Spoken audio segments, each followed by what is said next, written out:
So ito na mga kababayan ang pinakamainit na balita na ating nasagap ngayong araw mga kapatid. Nako! Attorney Kaufman na binansagang pinakamagaling na abogado di umano sa balat ng lupa mga kapatid. Inaalipusta, no? Tinutuligsa po ngayon ng mga kampon ni former President Duterte. Paano ba naman kasi mga kababayan? Nakakahalata na po, no? Itong mga taga-suporta ni Tatay Digong nyo na parang ginagatasan lamang ng pera nitong ni Attorney Kaufman itong mga anak ni former President Duterte. At wala pong nangyayari mga kapatid sa kaso ni Tatay Digong nyo. At ang mas worst pa dyan mga kababayan, ultimo interim release ni former President Duterte, hindi na depensahan ni Kaufman at tuluyang na deny. Kaya itong mga DDS ngayon mga kapatid, no, sinusuka na po itong si Attorney Kaufman at halos kainin na ng buhay mga kababayan ng ibang taga-suporta ni former President Duterte. Biruin mo, no? Sinusuka tapos halos kainin ng buhay. At yan po ang ating pag-uusapan ngayon mga kapatid sa bidyong ito. Pero bago natin magpatuloy mga kababayan, huwag niyo po sanang kalimutan na i-like ang ating video para i-share pa po ni YouTube sa iba pang hindi pa nakakapanood. So ang balita na ating tatalakayin ngayon mga kapatid ay galing po ito, no, sa Daily Tribune, na kung saan mga kapatid, itong si Kaufman po ay medyo naasar mga kababayan. Naasar po sa mga taga-suporta ni former President Duterte. Sino ba namang hindi maaasar mga kapatid? Puro pang iinsulto na lamang, no, ang binibitawan nitong mga DDS kay Attorney Kaufman. Kaya sabi ni Kaufman dito, ayon sa Daily Tribune, defense lawyer Nicholas Kaufman brush off claims he failed big time. Nang ibig sabihin, tinabla di umano ni Kaufman mga kapatid, itong claim ng mga taga-suporta ni former President Duterte na isa siyang palpak na klaseng abogado. Well, mga kababayan, sa laki ng binabayad sa'yo, no? Attorney Kaufman, sa laki ng binabayad sa'yo, no, masasabi talaga ng kahit sino na isa kang palpak na klaseng abogado. Biruin nyo, 100 million plus yung tawag nito, attorney's fee na binabayaran nila kay Kaufman mga kapatid, pero walang nangyayari. No, wala man lang kahit kaunting progress mga kababayan or kaunting pag-asa, no, na mapauwi si Tatay Digong. Wala. Kaya sabi ni Kaufman, akala nyo, no, masyado kayo exaggerated. Akala nyo, ganun kadali yung kaso ni Tatay Digong nyo. Hoy, crimes against humanity yan. Hindi ganun kadali depensahan yan. Masyado kayong exaggerated. Yan ang sabi ni Kaufman. Brush off claims he failed big time.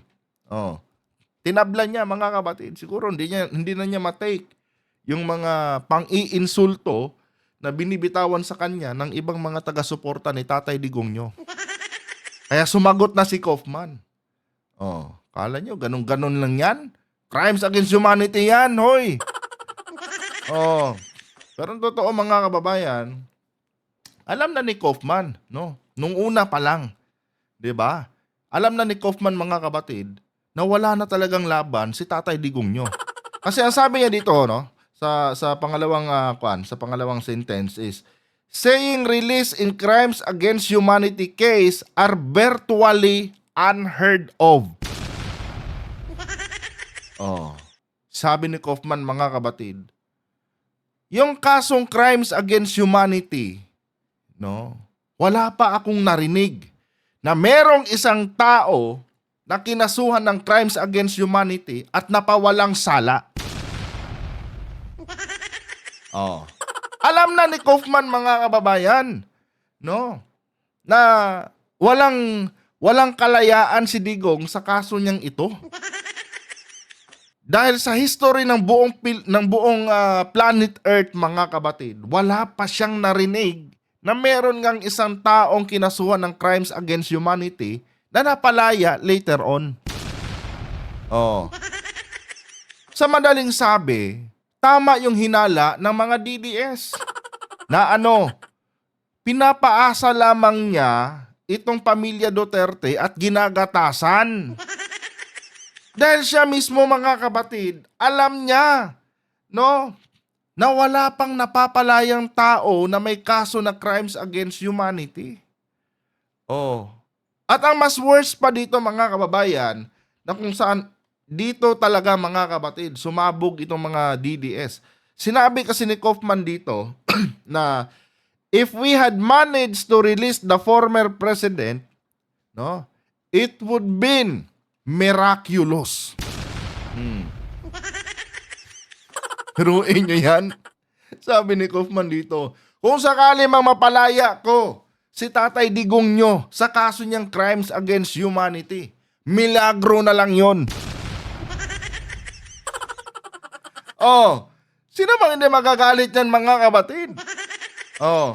Defense lawyer na mismo ni Digong, ang nag-admit na napakaliit talaga, mga kababayan, singliit ng buhangin or mas maliit pa sa buhangin yung tsansa na mapapauwi pa nila si Tatay Digong nyo dito.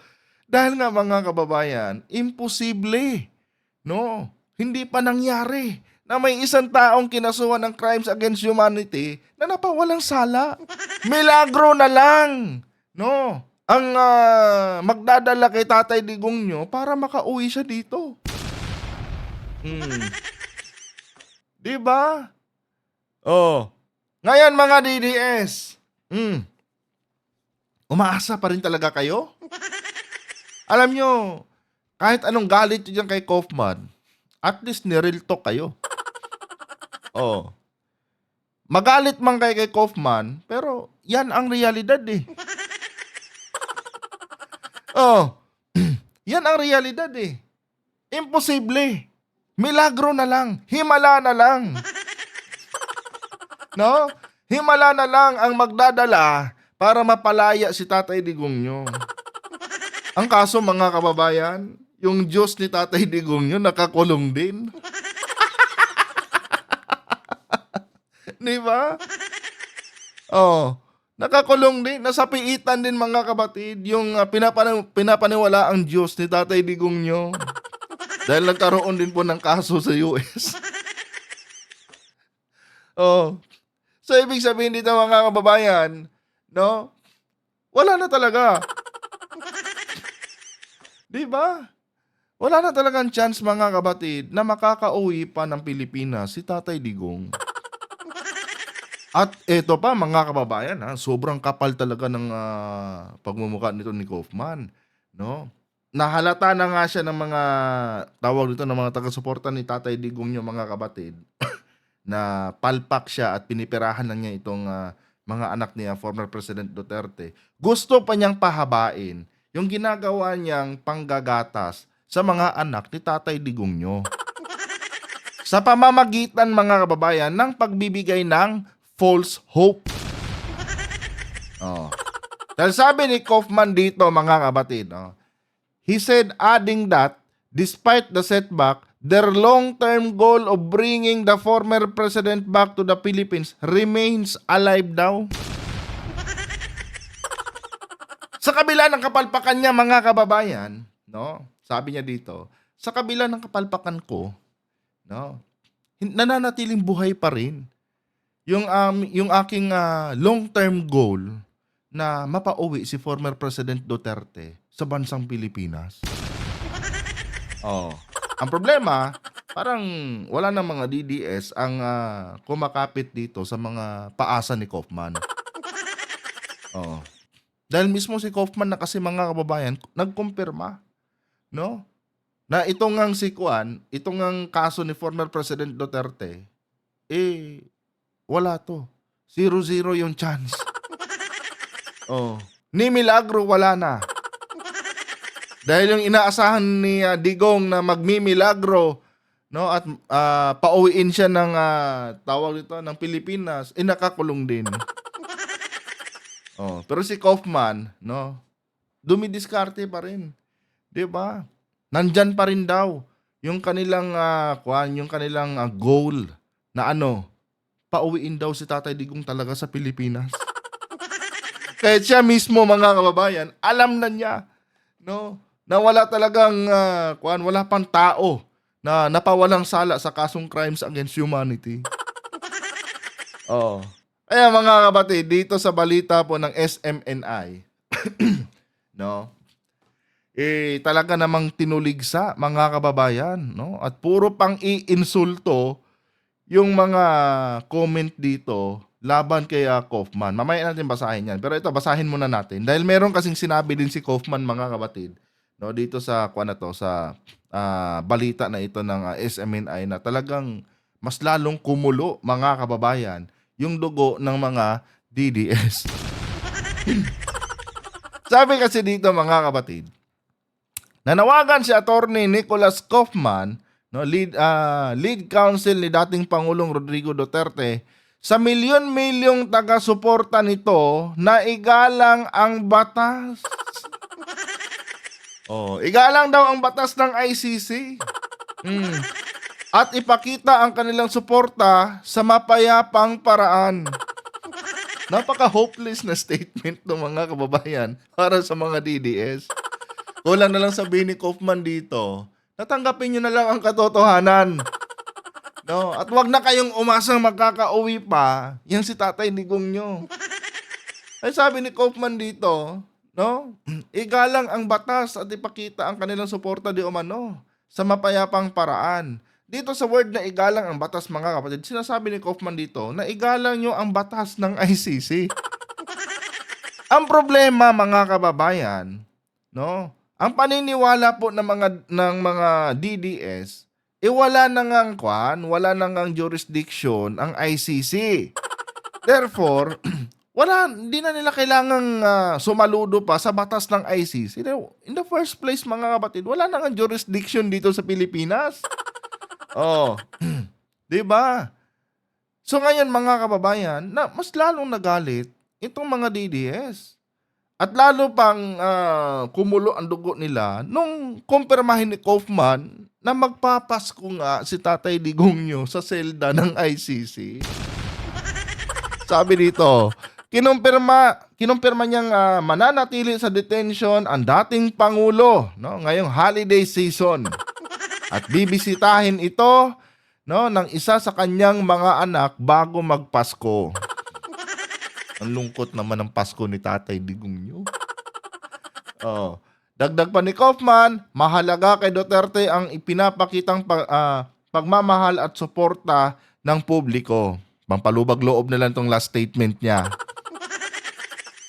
Ang totoo po mga kabatid, wala na pong pag-asa. Hindi kaya ni Kaufman. Si Kaufman pa mismo ang nagsabi, no, sa mga taga-suporta ni Tatay Digong nyo na respetuhin nyo ang batas ng ICC. Yung statement na yun mga kababayan, kung ako DDS, no, ang take ko dyan, napaka-insensitive mong klaseng abogado, Kaufman. Hindi na nga kami, wala na nga jurisdiction ng ICC sa amin eh. So bakit pa namin nare-respetuhin yung batas nila? 'Di ba? Ganon yung standpoint ng mga DDS dito eh. Kaya dito mga kababayan sa comment section, talagang natawa na lang talaga ako eh. Ito pa mga kapatid, sabi dito, feel ko nabayaran din to eh. Wala namang nagawa sa kaso. Feel daw nitong hinayupak na to mga kababayan na nabayaran daw itong si Kaufman dahil wala daw nangyayari sa kaso. Sabi pa dito, ang dami ng pera ni Kaufman. Syempre, ikaw ba naman 100 million 100 million a month. Tapos sabi dito, you never knew what that man did, no? And you say that, who to you? Kahit hindi maganda, hindi tama yung basta makapag-English lang sabi dito, ito maganda mga kapatid. Ito talaga, no? May punto itong si Nature's pangalan to. Respect need to earn. And that court didn't even respect our local law. No? Nabubulol ako. Ulitin natin.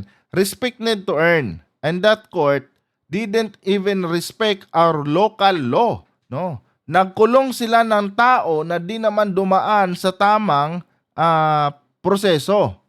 Mali ata na ikaw ang naging head counsel, no, ni former President Duterte. Paano respeto yung korte hindi makatao, sobrang kupad pa. Mabilis pa ang korte ng Pilipinas, no? Dapat Pinas ang naging international court. 'Di ba? Dito lang ako medyo na dito sa part na to na nagkulong sila ng tao na di naman dumaan sa tamang process. Ang tanong ko lang sa'yo, no, madam, kung sino man tong Nature's TV, no,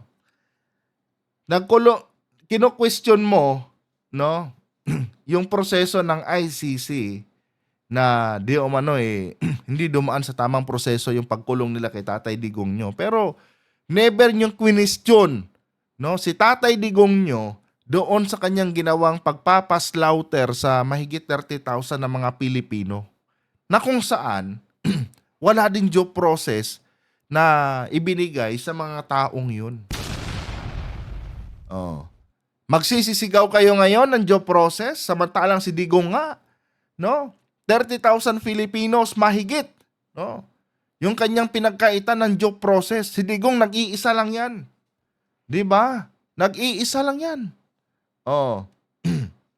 Tapos ngayon, sisigaw kayo ng due process para kay Duterte.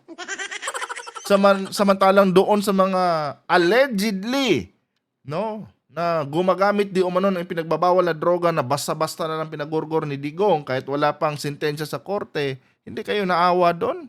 Hindi kayo sumigaw ng due process. 'Di ba? Sabi pa dito, press release lang pala yung magaling daw na abogado. Grabe na to. Mahina naman yung abogado na to, no? Parang wala namang ginagawa. Hindi siya mahina, matalino siya. Sa totoo lang, matalino siya. Bakit ka mo? Nauto pa niya no? Itong mga anak ni Tatay Digong ni Tatay Digong nyo Siya mismo alam na niya. No.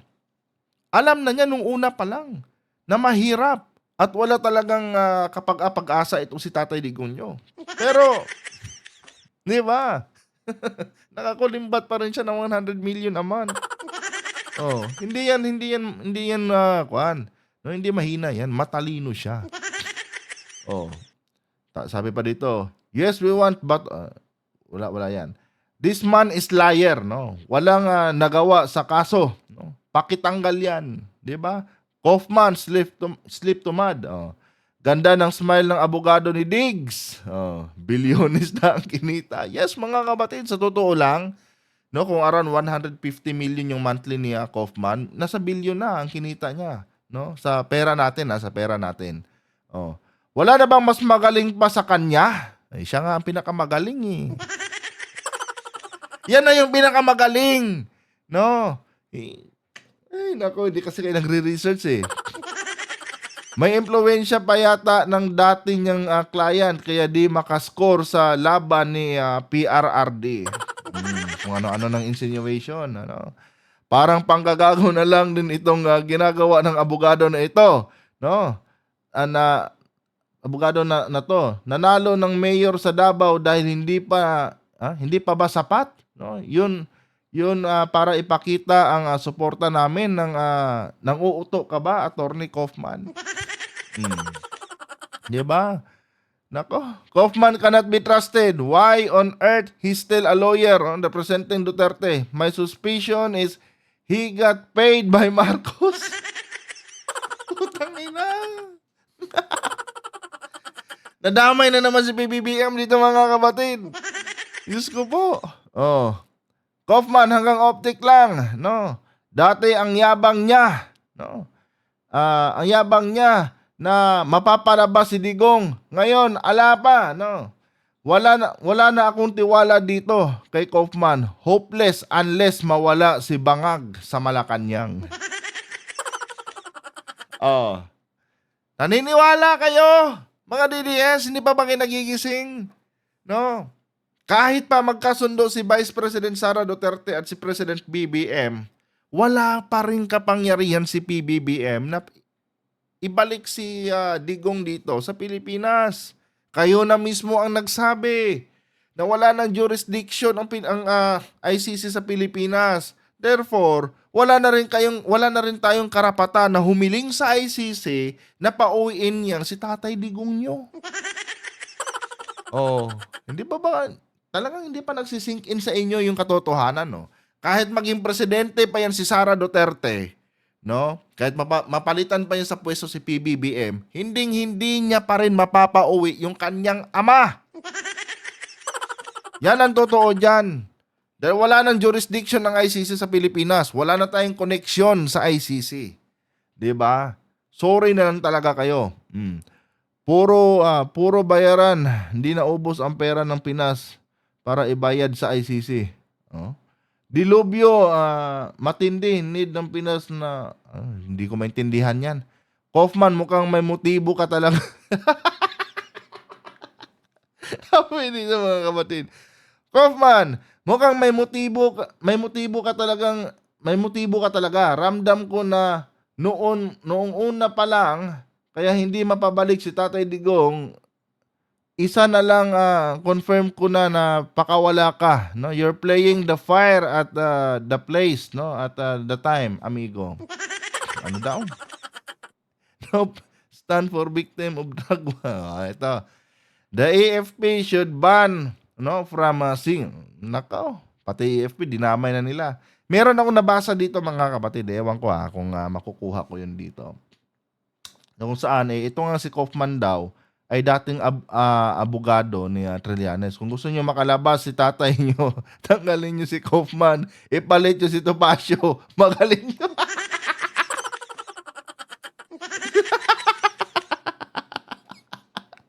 Isa pa yun, si Topacio. Lahat ng kaso na hinawa kaya, palpak. Ay, nako. Tao ni Bangag, trust me. Di ba? Si PBBM na naman yung... Ay, nako. Sabi dito, haha, daming bobo kahit di ako fan ni Digong. Si Kaufman ay bayad ng ICC dahil nag-apply ang defense ng legal aid. So, technically, walang bayad si Digong dyan. Oh? Ano daw? Di ko lang sure kung meron pang ibang fees na shoulder ng defense. Pero kung yung legal aid ay budget na yon for 5 lawyers, no? Oh, di ba? Tapos, tangina mga bobong DDS galit sa ICC, sila mismo, no? Nagbabudget sa legal team ni Digong. Oh, totoo ba to? Kung totoo to, mga kapatid, parang nakalibre pala sila.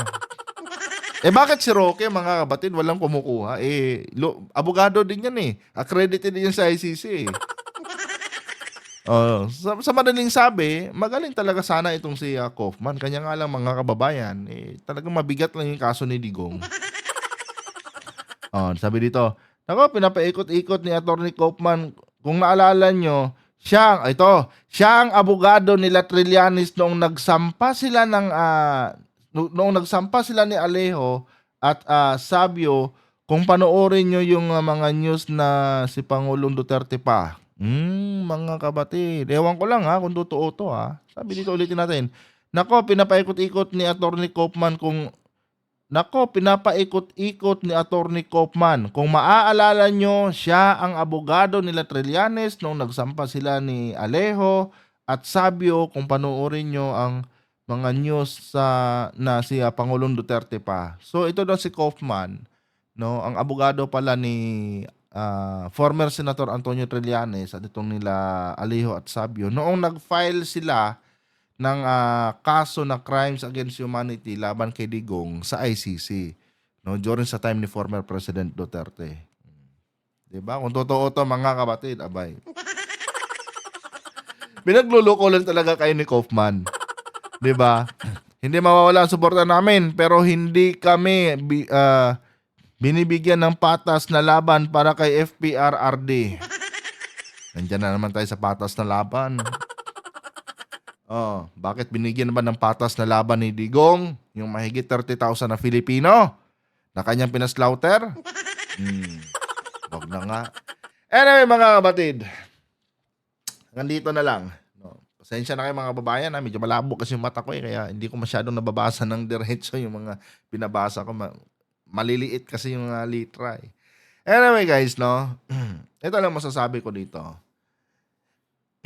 Siguro mga kapatid, dapat tanggapin na lang ng ating mga kababayan mga DDS yung katotohanan. 'Di ba?